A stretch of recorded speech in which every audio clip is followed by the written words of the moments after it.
Olá, gente, tudo bem? Espero que tiveram uma boa semana. Para quem não me conhece, eu sou o Caio aqui do projeto Terra Oculta. Estamos de volta aqui em mais um programa do projeto, né? Em mais esse vídeo, né? E hoje vou falar sobre um assunto muito interessante, que é sobre os ciclos de renascimento e destruição de civilizações na Terra. É um tema acho que até bem propício, né, para a época, porque muitas pessoas hoje em dia falam sobre a vinda do planeta X, cataclismas, destruições, o planeta Cóbulos, cometas Elenin e tudo mais, né? Mas as pessoas às vezes se esquecem de perguntar, mas o que vem a ser tudo isso? Esses comentários, essas coisas. Bom, uma coisa é certa, como eu sempre venho dizendo aqui no projeto, marcar uma data para o fim do mundo, bater o martelo na mesa, é uma coisa muito ousada, porque ninguém sabe, o futuro é incerto e provável, modificável. A maioria das datas que as pessoas calcularam como o fim do mundo nunca aconteceram. Logicamente que não é possível amanhã um meteoro, um asteroide de grandes proporções atingir a Terra e realmente ocasionar uma extinção em massa, por exemplo. Mas enfim, datas marcadas e previsões do tipo, realmente eu sou uma pessoa que não acredito nisso. Mesmo porque quando algo tem que acontecer, ele acontece e às vezes, muitas vezes acontece de repente, sem nós realmente estarmos esperando nada. Mas enfim, as pessoas se esquecem também que a Terra ela passa por vários ciclos. Como tudo na vida, né? O universo são ciclos, né? Que vão e voltam, né? Inclusive temos ciclos no nosso próprio organismo, no corpo humano, ciclos biológicos, né? Ciclos do sono, por exemplo. Você tem vários estados de sono, que um dia eu vou até fazer um vídeo sobre o assunto, né? Onde você, quando nós vamos dormir na cama, quando nós vamos dormir, por exemplo, nós passamos por vários estados de sono até chegar ao sono profundo, que é o estado REM, né? Que é o estado onde a gente mexe os olhos assim rapidamente. Mas enfim, como nós, o corpo humano e os animais também passam por ciclos, o planeta também passa por ciclos, né? E o planeta não deixa de ser uma exceção como um todo. E todos nós que vivemos no planeta também seguimos esses ciclos. Então temos os ciclos geológicos, né? Temos ciclos climáticos, temos ciclos biológicos. Eu chamo de biológico porque na verdade são ciclos de extinção em massa, né? Ciclos universais, né? Ou seja, a nível astronômico, a nível de a órbita do planeta e muitas outras coisas, né? Muitas outras coisas. E temos ciclos das civilizações também. Então, para começar a falar, vamos falar um pouquinho sobre os ciclos geológicos. A Terra tem se mantido habitável sob condições ideais, né? Por causa de ciclos geológicos que atuam como um tipo de controle do clima para o planeta. Não só pelo fato de nós estarmos numa órbita da zona habitável, que é uma órbita não tão quente, não tão fria, não tão longe do Sol, não tão próximo do Sol, existem esses ciclos geológicos que regulam o clima do planeta. Então a Terra ela funciona como um grande reciclador natural, né? Por exemplo, quando nós temos a formação de montanhas, você tem a elevação de certas áreas do planeta. E essa elevação cria novas rochas, né? Advindas dessa formação, né, de cadeias montanhosas.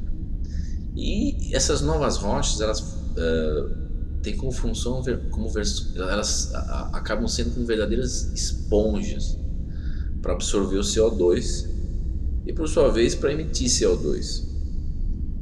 Então, é uma espécie de regulador, a formação de novas cadeias de montanhas ao redor da Terra, que na verdade demoram milhares de anos para serem formadas, né?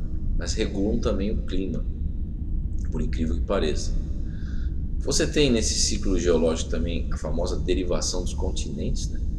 Que muitas vezes essa teoria, hoje em dia tem certas pessoas que são contrárias a essas ideias, como a teoria da expansão da Terra, onde na verdade os continentes não estariam derivando em cima do magma, que é lava vulcânica, em altas temperaturas. Imagina a Terra como um ovo. Dentro do ovo a gema é o magma, a casca é a crosta terrestre, mas a casca é quebrada e tudo aquilo flutuando em cima. Essa é a teoria vigente, aceita. A teoria da expansão da Terra seria uma Terra que começou pequenininha e foi se expandindo, por isso que os continentes se expandem. Existem muitas controvérsias, tanto numa teoria como na outra. Mas enfim, com a derivação desses continentes, tanto pela expansão como pela derivação dos continentes, sabe-se hoje em dia que tivemos 9 grandes continentes, ou grandes manchas rochosas, né? Porque na verdade quando os continentes derivam, né, eles acabam encontrando um com os outros, às vezes, se chocam, mas isso demora milhares de anos. E essa derivação, ela ocorre em questões de centímetros por ano. Por exemplo, a Índia está se movimentando em direção se eu não me engano, a Austrália, vai se desanexar do Himalaia, ou da Ásia, na proporção acho que de 13 ou 31 centímetros por ano. 13 centímetros, se eu não me engano. Então é uma coisinha pouca, né, me parece, mas aos milhares de anos faz uma grande diferença. Então os continentes vão se movimentando. Às vezes eles se aglomeram e às vezes se afastam. E nesse movimento nós tivemos grandes 9 aglomerações, formando grandes novos continentes ao redor do mundo. O primeiro deles, chamado Valbara, que na verdade é até meio especulativo, hipotético, surgiu há 3,3 bilhões de anos atrás, né? Aí as pessoas falam, mas como que você mede, ou você sabe que os continentes estavam dessa maneira? Devido a achados em camadas geológicas, você verifica que aquela área foi uma área mais fria, mais quente, com floresta tropical, não teve. Então, dependendo das condições climáticas do continente, você tem uma ideia realmente de onde esse continente talvez estava, em termos de latitude, longitude, e pelos cálculos do próprio movimento do continente. Você faz uma simulação de computador. Então, você tem também o segundo grande aglomerado, o continente de Ur, né? Há 3 bilhões de anos atrás. 3 bilhões de anos atrás era um continente não tão grande como Gondwana ou Laurasia, né? Mas enfim, você tem também o terceiro grande continente, que é a terra de Kenor, o Kenorland, há 2,7 bilhões de anos atrás. Nessa época a Terra basicamente era totalmente vulcânica ainda, né? E os oceanos estavam em formação. E depois desse período você tem o continente de Colúmbia, há 8,8 bilhões de anos atrás, né?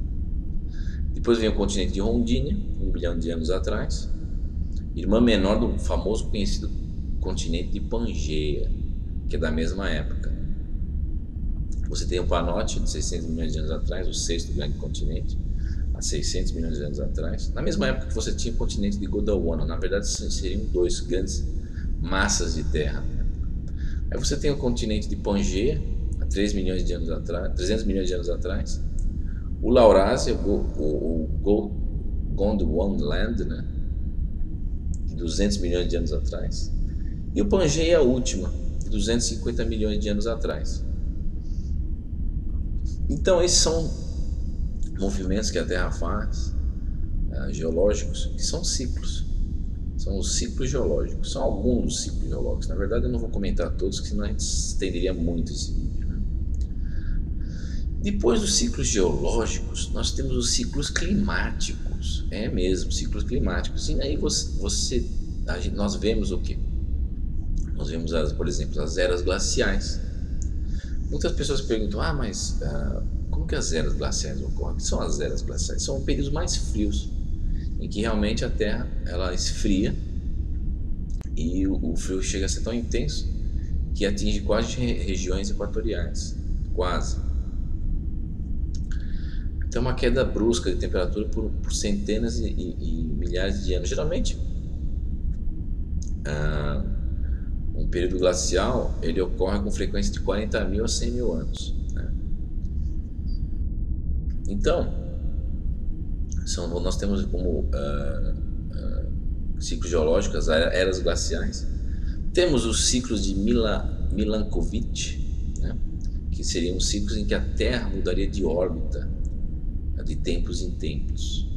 E essa mudança de órbita mudaria o eixo da Terra de 23 graus e meio para 21 graus, ou você teria uma variação. E nessa variação do eixo da Terra, você teria a ocorrência de mudanças climáticas, eras glaciais, ou seja, é um ciclo de mudança de órbita.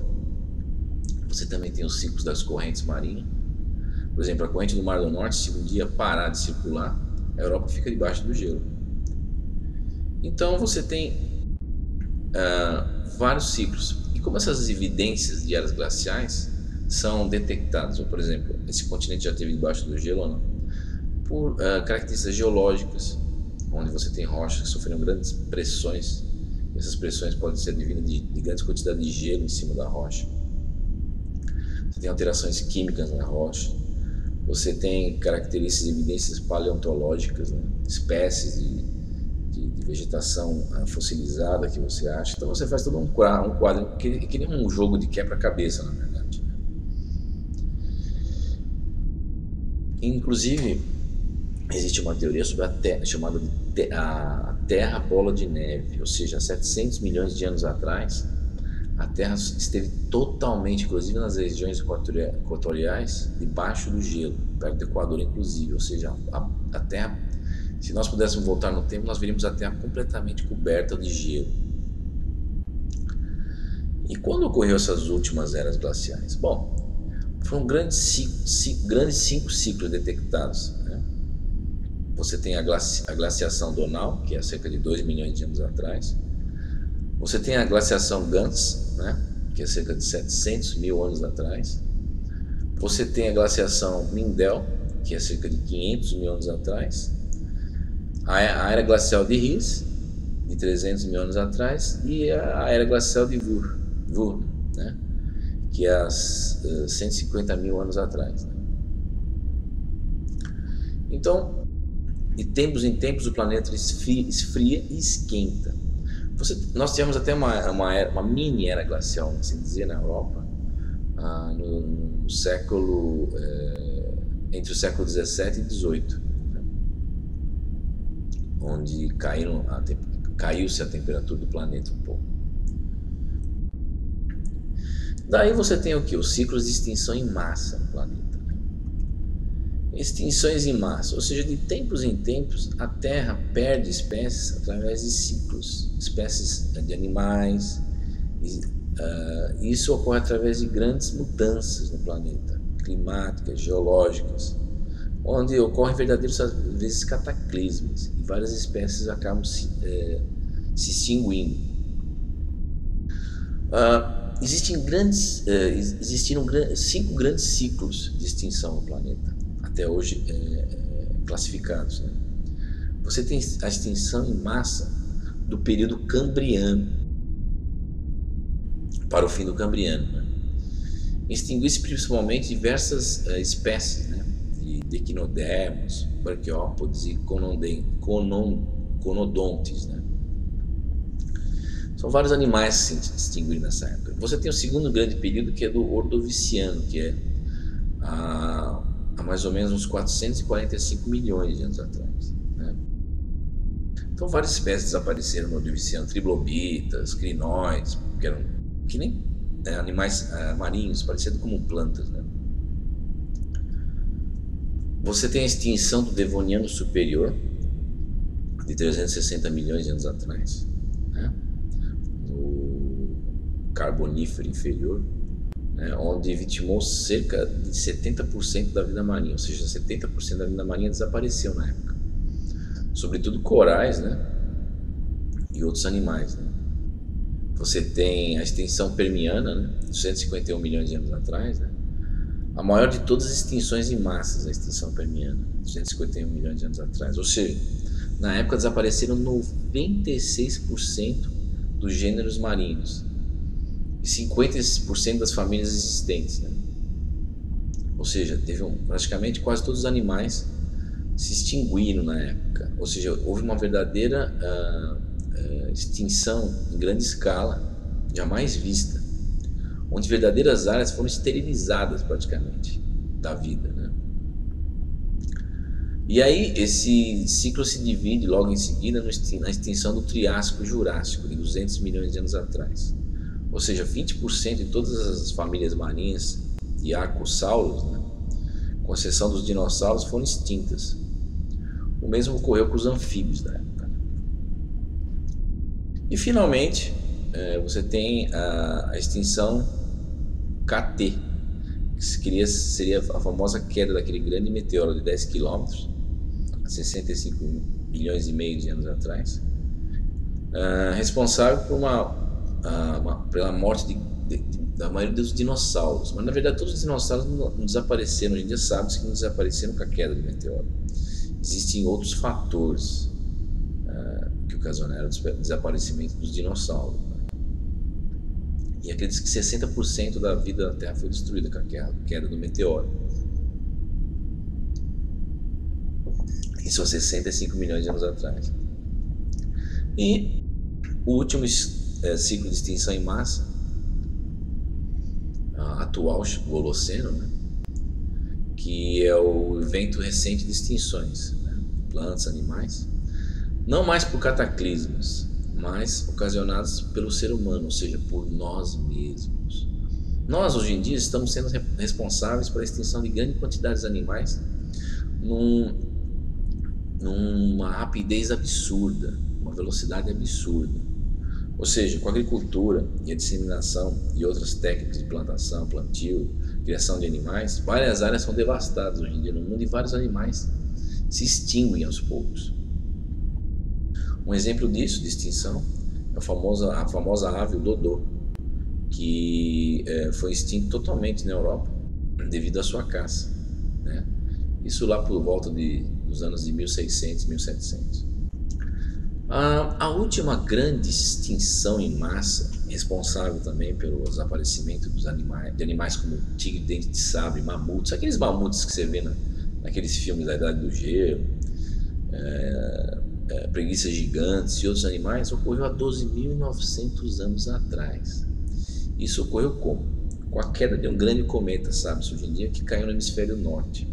E com essa queda do cometa, nós tivemos o fim da última era glacial e o derretimento de grandes quantidades de gelo no hemisfério norte, que inundaram o Canadá, o norte da América, enfim, várias áreas ficaram sob a água como um verdadeiro dilúvio. E os mares, o nível do mar, né, de todos os mares, subiu 100 metros, onde muitas cidades costeiras, muitas civilizações desapareceram. Inclusive nessa extinção em massa há 12.960 anos atrás, um autor, escritor britânico e jornalista, Graham Hancock, né, inclusive eu conheço, escreveu vários livros sobre o assunto. Inclusive nesse vídeo aqui eu coloquei uma palestra dele, né, realmente falando sobre essa época de 12.960 anos atrás, o fim da última era glacial. É muito interessante, né? E isso vem o quê? A demonstrar ou elucidar, né, certos fatos ocorridos que demonstram o retorno das civilizações tecnologicamente avançadas no passado à Idade da Pedra, fazendo com que as mesmas viessem a entrar em declínio e a nossa civilização realmente sofrer de uma espécie de amnésia em relação ao seu passado, né? Years ago, which is thousands of years, 8,000 years before the pyramids and the Sphinx are supposed to have been created. You have the belt stars of the constellation of Orion lying due south on the meridian in the pattern of the three pyramids on the ground at exactly the moment that the sun breaks the horizon and the constellation of Leo is gazed at by its counterpart on the ground, the lion-bodied Sphinx. Either this is a coincidence or some kind of message is being sent to us, using the language of astronomy and massive architecture to speak to and spell out a date. You can't hope that your language will survive for 10 or 12,000 years, but if you use the language of astronomy and you use huge architectural monuments, you can actually speak to a future generation that is astronomically literate and draw their attention to a particular time. And this time happens to be between 10,000 and 11,000 BC in our calendar, between 12,000 and 13,000 years ago.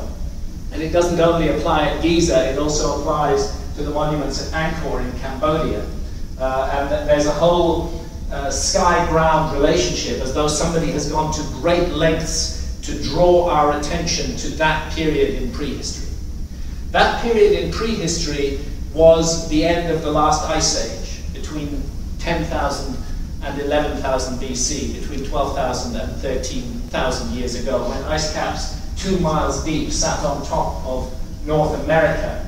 And it has been understood really for the last 30 or 40 years. Again, this is one of those models that was subject to a lot of argument, but eventually, reluctantly, the geological establishment accepted that there had been cataclysmic flooding in North America roughly between 12 and 13,000 years ago. And this flooding was attributed to the emptying out of huge glacial lakes that had filled with water and that emptied out, spilling enormous quantities of water over the landscape. That model will no longer stand. The flooding did indeed occur, but we believe now that there was a different cause. And one of the reasons we believe that is that simultaneously flooding took place on the North European ice cap, because Northern Europe was covered with 2-mile deep ice caps as well.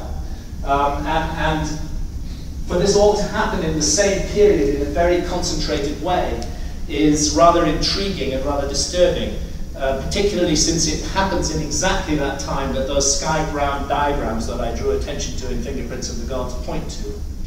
And we now know the answer. The Earth was hit by a comet 12,980 years ago. Like all new discoveries in science, this one has been subject to some argument. But over the last 7 years, the evidence for a massive comet impact, first and foremost with the North American ice cap, has been growing to the point today where it really is not subject to serious dispute. This happened. It happened 12,980 years ago. And this paper from August 2014 is one of the most recent scientific papers on this subject. One of the signatures of a comet impact are the creation of what are called nanodiamonds. Tiny, tiny little diamonds that are created by the heat of the impact.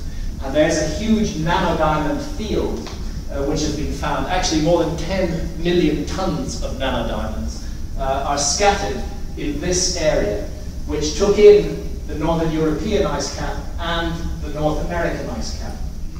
Only one researcher has put the pieces together. Yes, we accept there was a comet impact, that it happened 12,980 years ago. Yes, we know there was flooding in North America 12,980 years ago, but only one researcher, who I just spent 2 weeks traveling across North America with, Randall Carlson, and his website is sacredgeometryinternational.com, has been arguing for some time now that we have to put these two bits of information together, that comet impact on the North American ice cap was the cause of the flooding.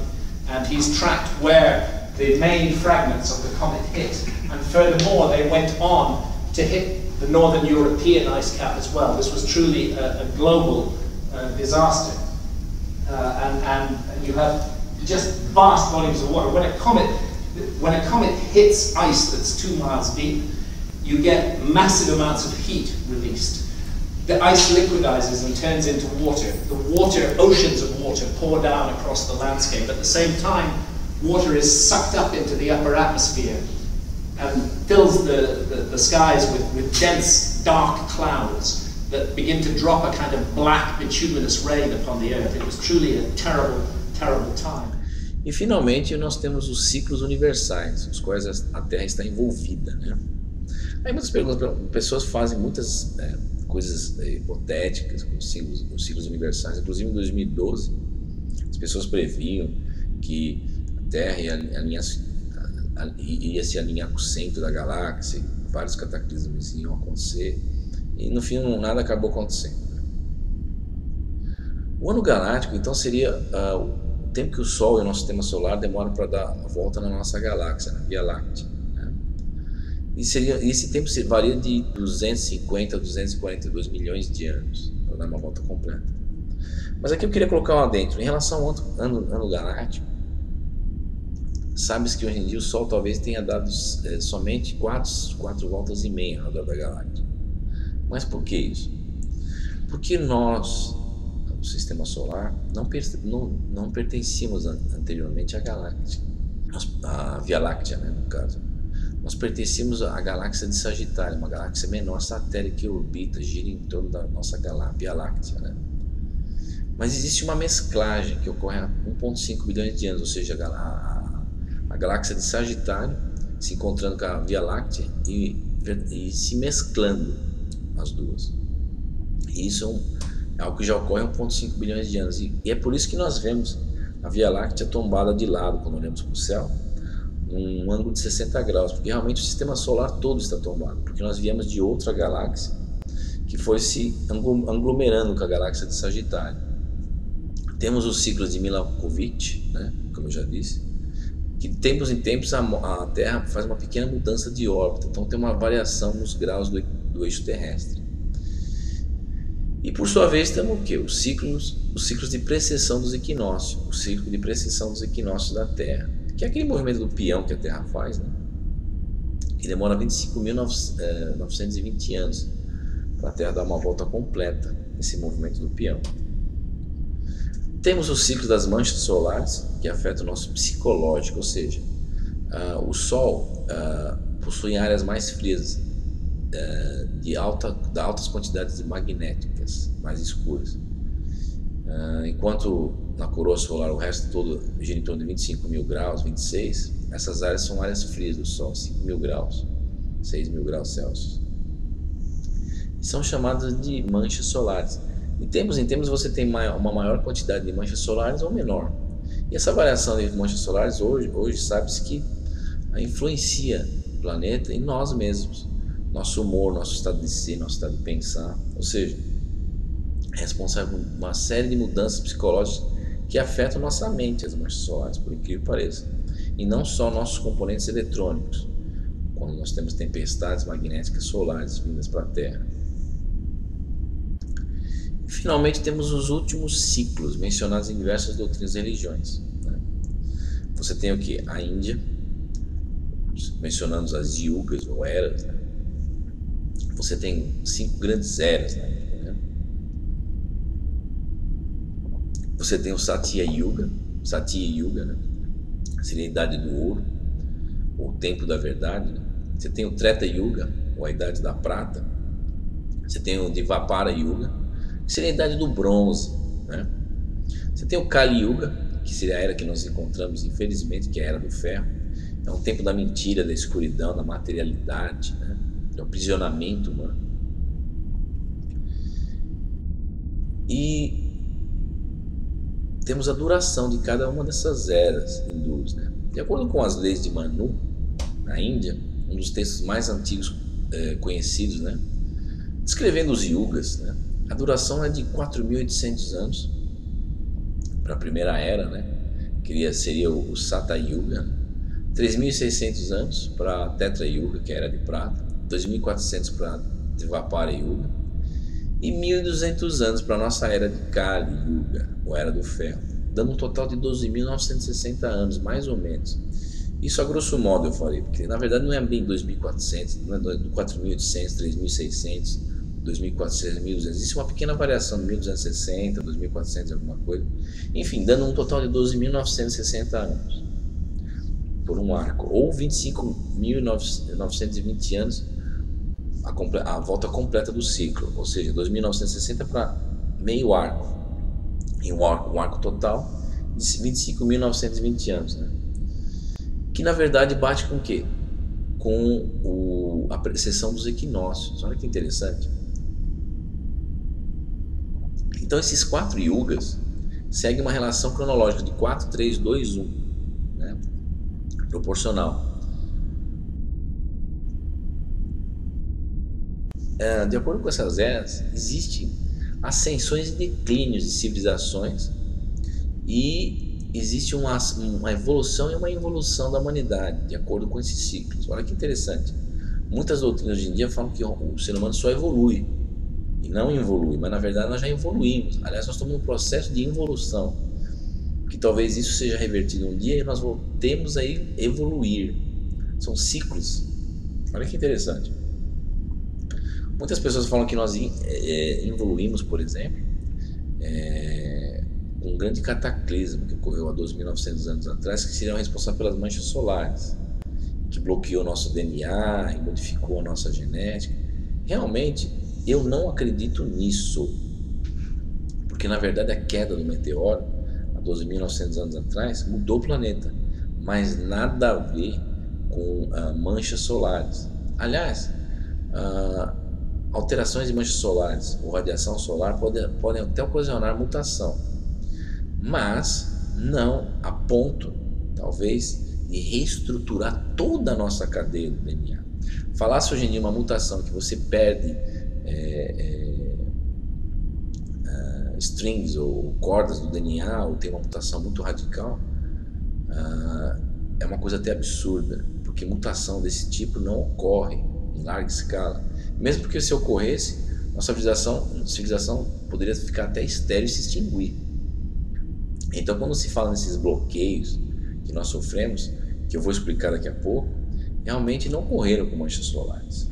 Mas enfim, voltando às eras hindus, né, você tem nessas eras um declínio gradual do Dharma, né, da sabedoria, do conhecimento, capacidade intelectual, longevidade do ser humano, força emocional e física. Ou seja, existe uma verdadeira variação nessas eras de tudo em relação a nós.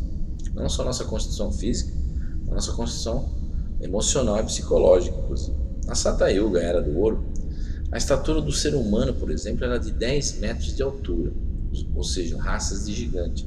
Coisas essas que você encontra ao redor do mundo, vestígios, pegadas em rochas fossilizadas de gigantes, na África do Sul, né?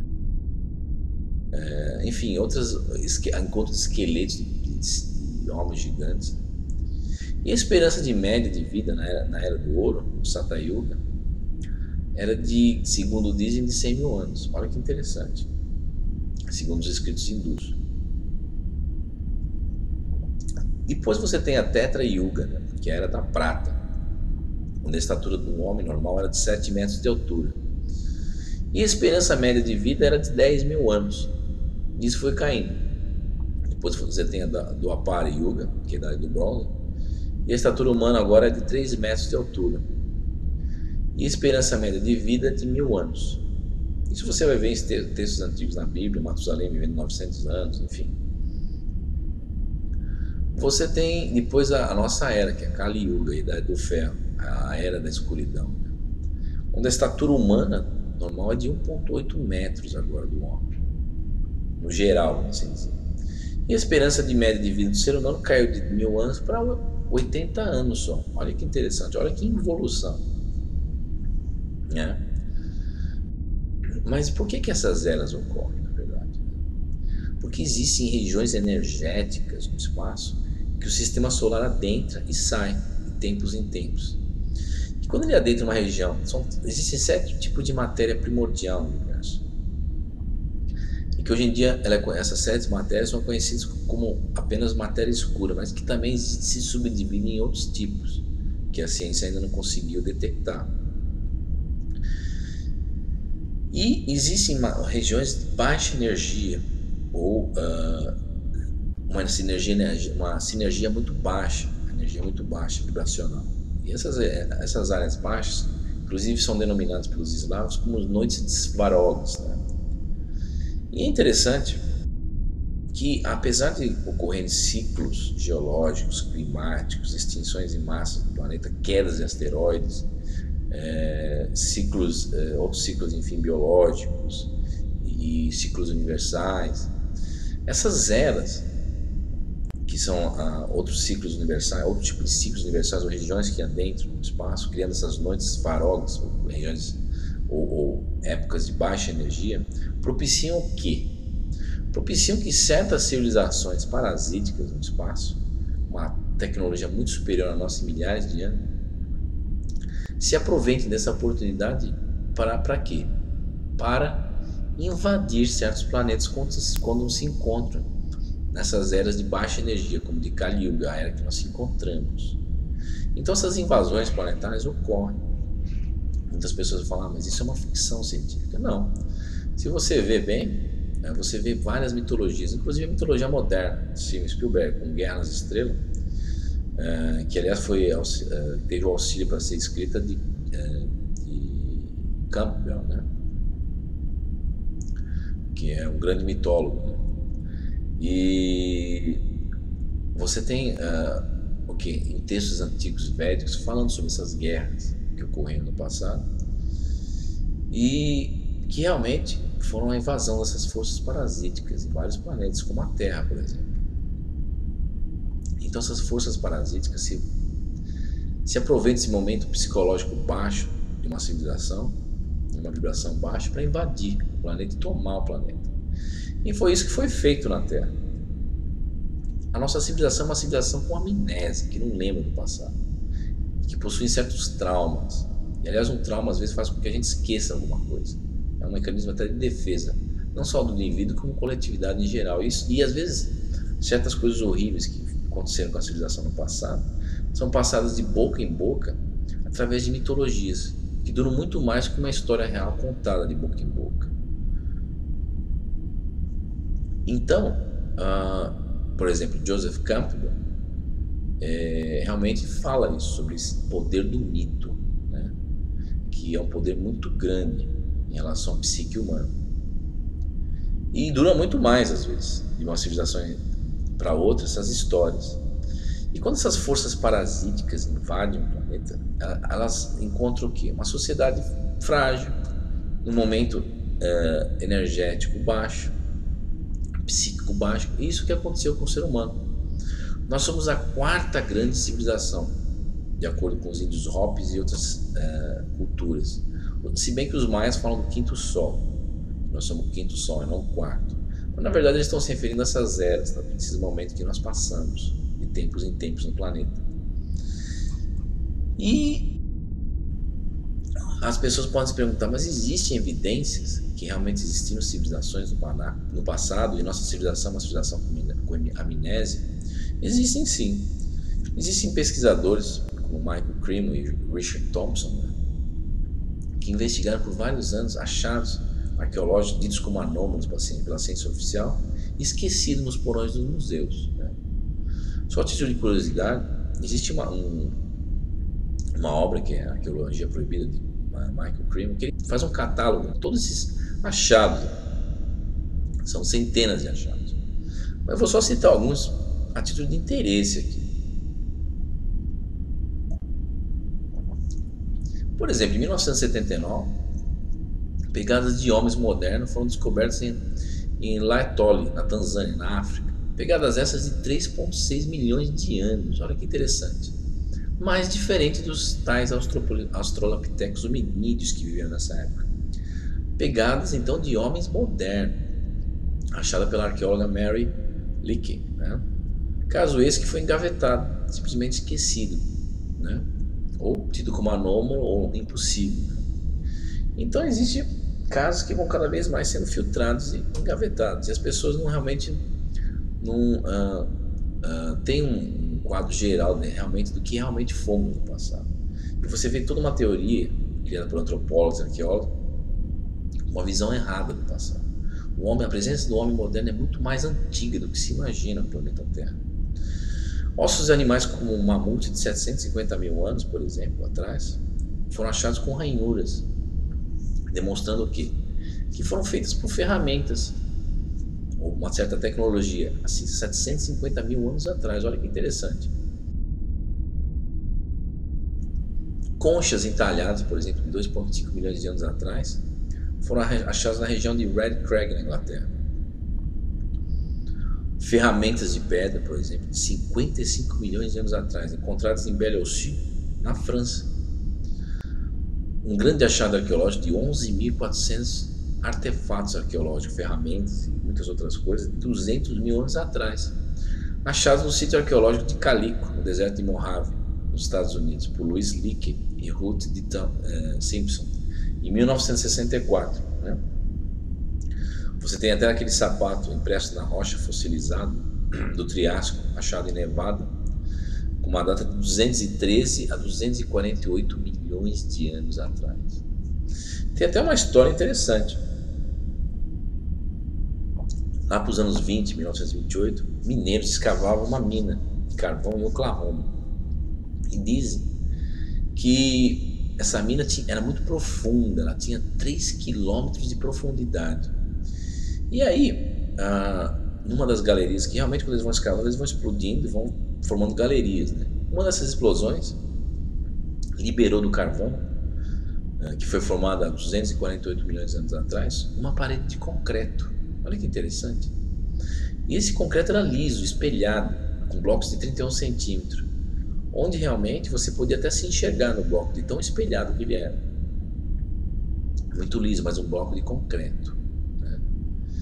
E do período carbonífero, 286 milhões de anos atrás. Olha só que interessante. Será que nessa época existia realmente uma civilização como a nossa, ou talvez mais moderna que a nossa, com prédios ou construções de concreto? Olha que interessante. Isso foi achado então numa mina de carvão em 1928, em Oklahoma. E daí você tem outros achados, como um tubo metálico de 65 milhões de anos, encontrado em Saint-Jean, em Livet, em 1968. Né?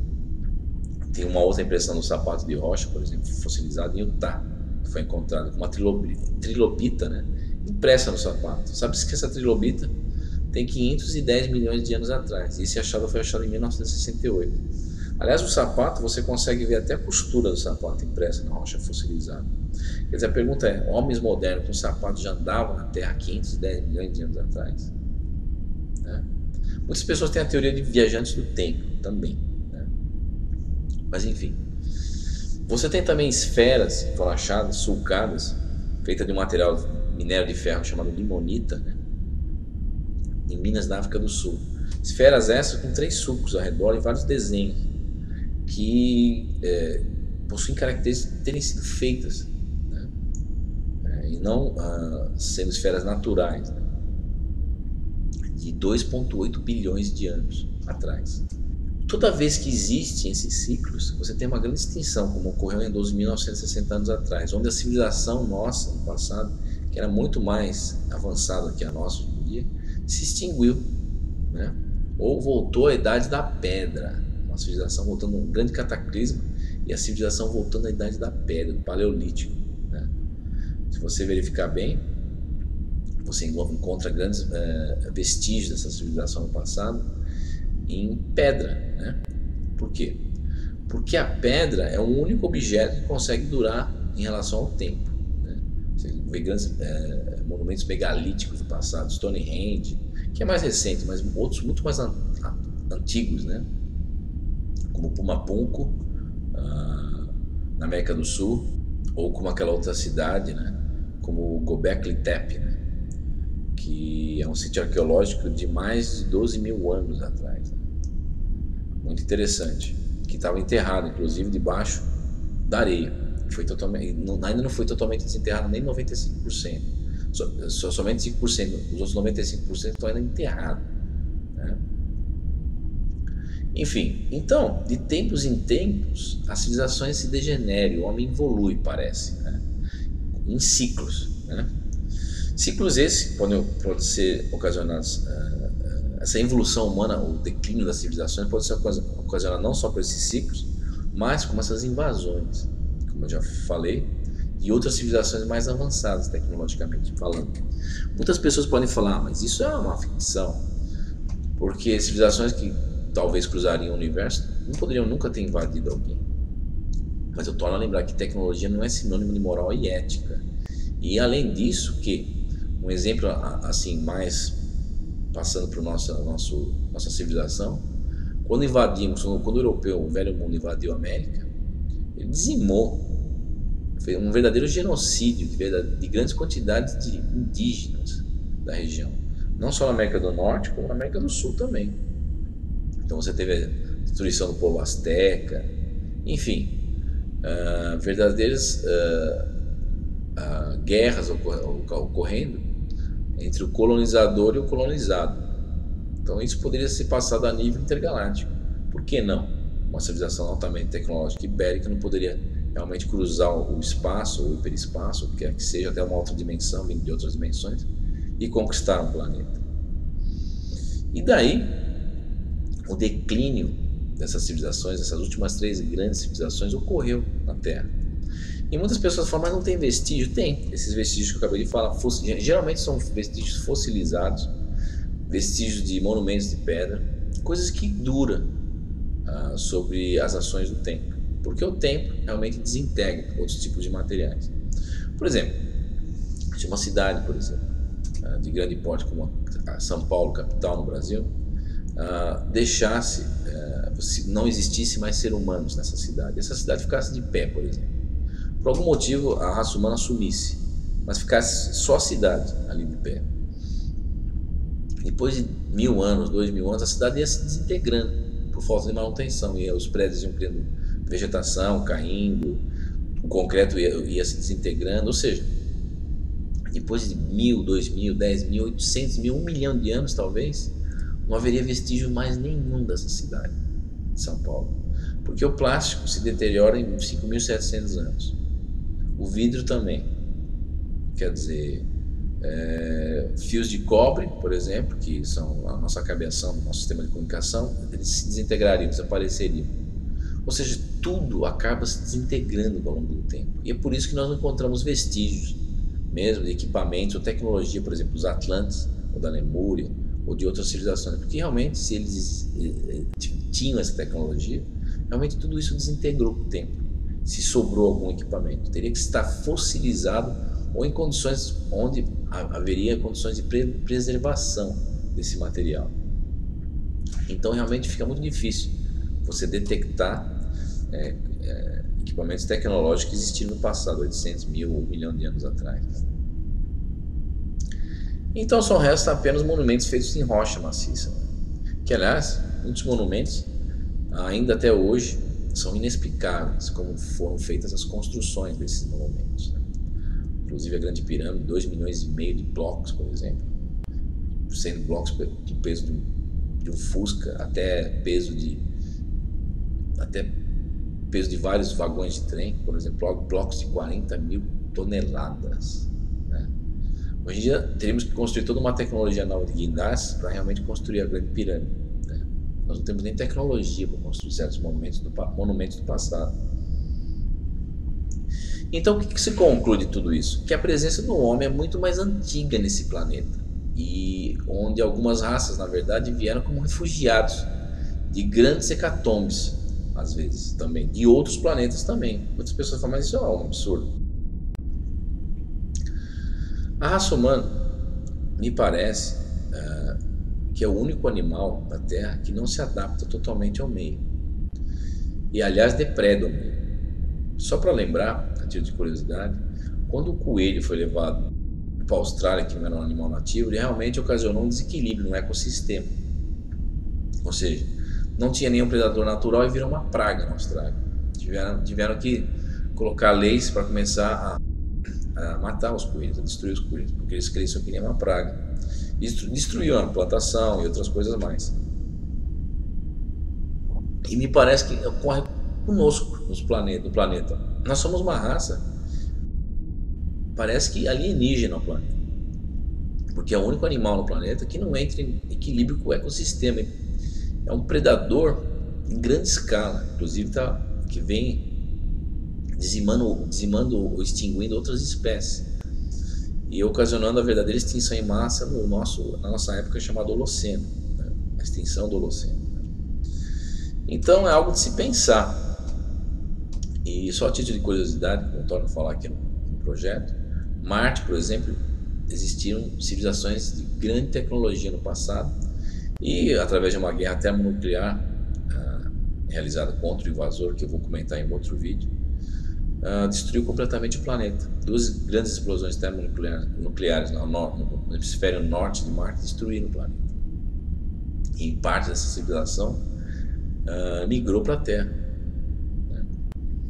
E a Terra é um mesclado de raças devido a essas grandes imigrações planetárias também. Não só a nível espiritual, como muitas pessoas pensam, mas a nível físico também.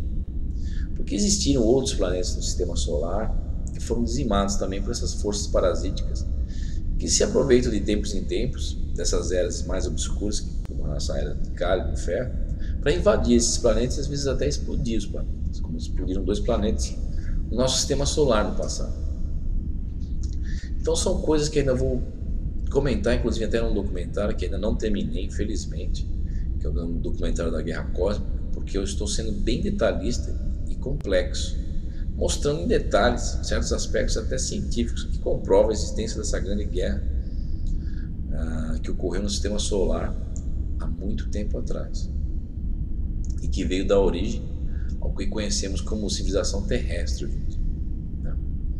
Mas enfim, isso daí é um assunto para um outro vídeo, né? Eu vou continuar fazendo outros vídeos aqui no canal, sim, mas eu vou continuar vindo aqui fazendo os nossos tendo nossas conversas, né, sobre o nosso passado, sobre outras coisas que muitas vezes se encontram ocultas por aí. Mas como o projeto diz, Projeto Terra Oculta, estão sendo colocados à tona para todos acessarem e para todos darem sua opinião geral do público. E é um projeto de interação. Venham, tragam suas perguntas. Muitas vezes eu demoro até para responder as perguntas, mas eu vou colocar em dia muitas perguntas que estão aí para serem respondidas, inclusive em um outro vídeo, e vou procurando responder conforme as perguntas vão chegando, né?